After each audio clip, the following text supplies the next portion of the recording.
تلاوت محض بذات خود مقصود ہے کہ کوئی بندہ روزانہ تلاوت سے خالی نہ رہے، ہر روز کوئی نہ کوئی تلاوت قرآن کریم کی ہو. یہ پہلا حق ہے جو سب سے آسان ہے. قرآن کریم کے حقوق میں سب سے آسان جو ہے وہ کیا ہے؟ تلاوت روزانہ. اور حدیث میں آیا ہے کہ جب بندے کی روح قبض ہوگی اور قبر میں پہنچے گا تو قرآن جو ہے وہ اس کے سر کے پاس ہوگا. جو آدمی قرآن کریم سے مشغول ہوگا، اس کی تلاوت سے، اس کے فہم سے، اس کی تبلیغ سے، اس کی دعوت سے، تو قرآن اس کے سرانے ہوگا اور سرانے ہو کر وہ اس بندے کے اوپر عذاب آنے سے رکاوٹ بنے گا. عذاب قبر تو برحق ہے نا، عذاب قبر بھی ہوتا ہے، وہ صرف کافروں کو نہیں مسلمانوں کو بھی ہوتا ہے، اللہ بچائے. تو ایک حدیث میں ہے کہ قرآن جو ہے وہ سر کی طرف بیٹھا ہوگا چوکیداری کرنے کے لیے، اور دائیں طرف نماز ہوگی اور بائیں طرف روزہ ہوگا، پاؤں کی طرف کچھ صدقہ خیرات ہوگا جو اس نے کیا. تو عذاب قبر اگر آئے گا تو سر کی طرف سے آئے گا تو قرآن روکے گا، دائیں طرف سے آئے گا نماز روکے گی، بائیں طرف سے آئے گا تو روزہ روکے گا، اور پاؤں کی طرف سے آئے گا تو صدقہ خیرات روکے گا. تو عذاب قبر سے روکنے والی چیزیں ہیں یہ. تو قرآن جو ہے وہ ایسی چیز ہے. اگر بندہ روزانہ تلاوت کرتا ہے، روزانہ قرآن کریم سے اپنا رابطہ رکھتا ہے، تو پھر قرآن اس کے ساتھی ہو جاتا ہے، اور قرآن جو ہے وہ اس کو عذاب قبر سے روکتا ہے، محفوظ کرتا ہے. تو اس لیے پہلا حق یہ ہے کہ تلاوت، کوئی دن تلاوت سے خالی نہ ہو.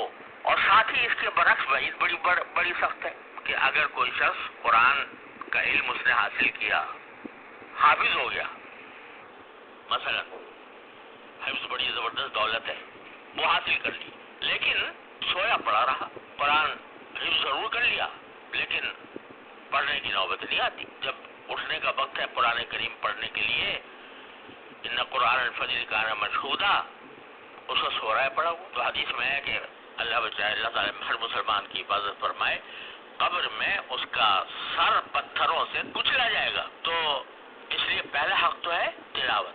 تو اس لہٰذا ہر آدمی کو سوچنا چاہیے کہ میں قرآن کو کتنا تلاوت کرتا ہوں یا نہیں کرتا. دوسرا حق ہے سمجھنا، اس پر غور کرنا. افلا یتدبرون القرآن ام علی قلوب اقفالها، کیا یہ قرآن میں تدبر سے کام نہیں لیتے، غور نہیں کرتے، یا دلوں پر تالے پڑے ہوئے ہیں؟ تو اب ذرا سوچیں کہ اللہ جل جلالہ نے کتاب ہدایت ہمارے لیے بھیجی، اتنی بڑی نعمت، اور اس امت کو اس امتیاز سے سرفراز فرمایا کہ یہ کتاب کبھی اس کو لا یأتیہ الباطل من بین یدیہ ولا من خلفہ تنزیل من حکیم حمید. نہ باطل آ نہیں سکتا اس کے ساتھ، اس میں کوئی گڑبڑ نہیں کر سکتا، اس میں کوئی تحریف نہیں کر سکتا. اس کی حفاظت کا ذمہ اللہ نے لیا ہے، قیامت کے لیے تک کے لیے پیغام ہے بندوں کے لیے. اب یہ آدمی نے قرآن کریم کو اٹھا کے طاق پہ تو رکھ دیا، چلو تلاوت بھی کر لیتا ہے تھوڑا بہت روزانہ. کبھی یہ داعیہ پیدا ہوا کہ میں دیکھوں تو صحیح کہ میرے پروردگار نے مجھے کیا پیغام بھیجا ہے؟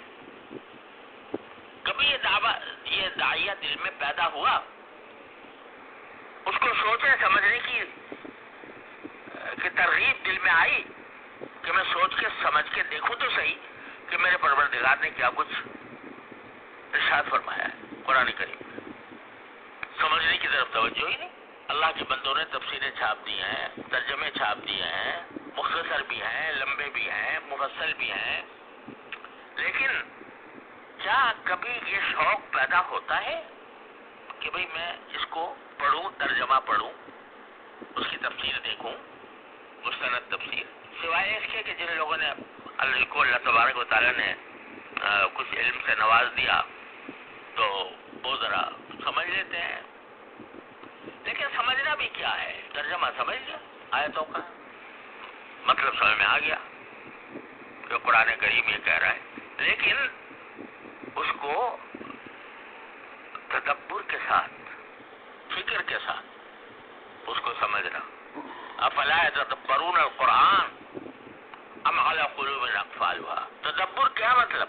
قرآن کریم نے جگہ جگہ جگہ جگہ اپنی آیات قدرت کا ذکر فرمایا ہے. ہم پڑھ کے گزر گئے، ترجمہ بھی سمجھ گئے.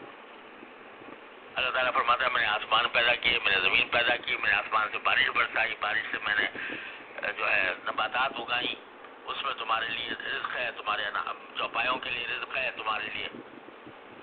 بس پڑھ کے گزر گئے. لیکن یہ پڑھ کر گزر جانا اللہ بچائے غور کیے بغیر اور اس کو اپنے دل میں بسائے بغیر، اللہ بچائے کہیں یہ اندھا بہرے ہو کر گرنے کے اندر شامل نہ ہو.